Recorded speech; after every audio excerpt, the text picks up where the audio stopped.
त्यापेक्षा आपण गेलं चांगलं ना. मग तुमची राहायची व्यवस्था करतो मी. ऐका ना.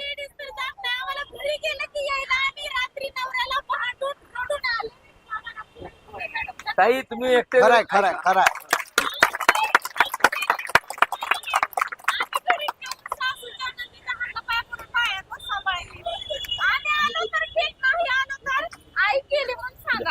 एक एक नाही. मग आता मला नाही आमची राहण्याची व्यवस्था इथंच करा. आम्ही दिवाळी इथंच साजरी करायला तयार आहे. जेंट्स जात असतील तर जेंट्सला जाऊ द्या. आमची तयारी आम्हाला घरी गेले की सुटका नाही.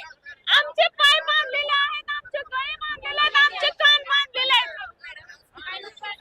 त्यामुळे आम्ही आलेलो आहे तर आम्ही घेऊनच जाऊ. आमची राहण्याची सोय करा, नाही तर आम्ही रोडवरती राहायला तयार आहे.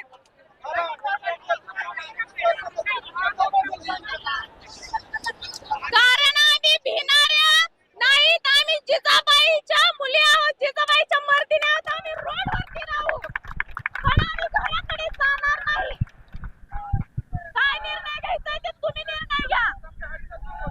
ट्रेनने येणं, लेकरांना घेऊन येणं हा लाभ आम्हाला बस झाली.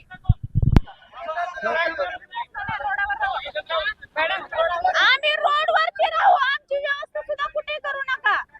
रोडवरती राहू.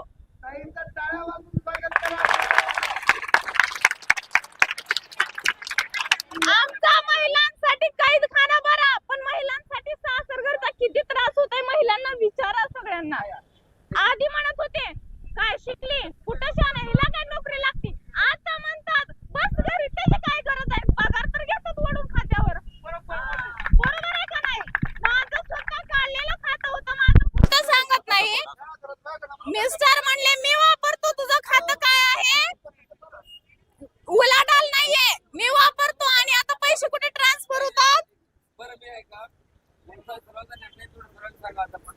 हे बघा तुम्हाला मी सांगतो, आपण महिनाभर ऐका हो का. तुम्हाला सांगू का मी. ऐका सांगतो. पहिली गोष्ट सगळ्यात महत्वाची गोष्ट पोलीस डिपार्टमेंटच्या माध्यमातून त्याची परवानगी जी आहे 5 पर्यंत बरोबर. त्याने त्यांची पद्धतीने वाटतात तुमच्या वाचकांनी आहे का. ऐका अहो तुम्ही बोला. एक किती महिला ठाम आहेत की बाबा आम्ही घरी जाऊन नंतर येऊ शकत नाही, तुम्ही हात वर करायचं थांबू. किती महिला आहेत. हा बोला. बोला. ज्या महिला ठाम आहेत घरी जाऊन आम्हाला येणं शक्य नाही त्यांनी बोला.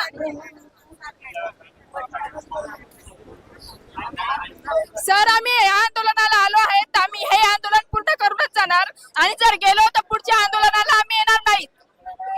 हे आमचं एकटा तर पूर्ण करू, नाहीतर पुढच्या आंदोलनाला आम्ही येणार नाही. हे एवढं आमचं बोलणं आहे. आता दिवाळी खराब